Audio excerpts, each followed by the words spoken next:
The overall goal of this procedure is to introduce the process of unfolding rodent hippocampus and placing the flat tissue preparation onto the penetrating microelectrode array for recording. This is accomplished by first isolating a mouse hippocampus from half of its brain. The second step is to unfold the curved structure of the hippocampus with custom-made tools. Next, the unfolded hippocampus is transferred to the recording chamber and placed onto the recording array.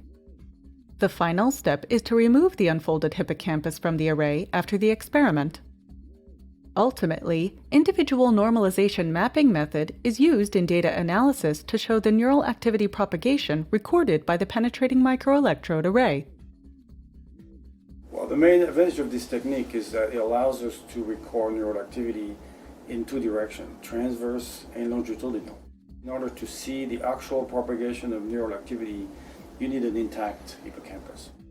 Unroll the dentate gyrus and lay it down flat into a recording chamber, and the propagation then will take place both transverse and longitudinal directions.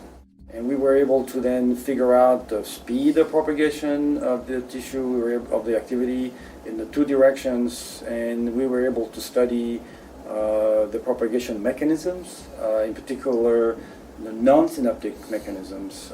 We were able to see activity propagating without synaptic transmission, without gap junctions, and because of the speed, we know it's not diffusion, so now we're trying to work out the actual mechanisms of this propagation. Generally, individuals new to this technique will struggle because of the challenging procedures of unfolding the hippocampus and place the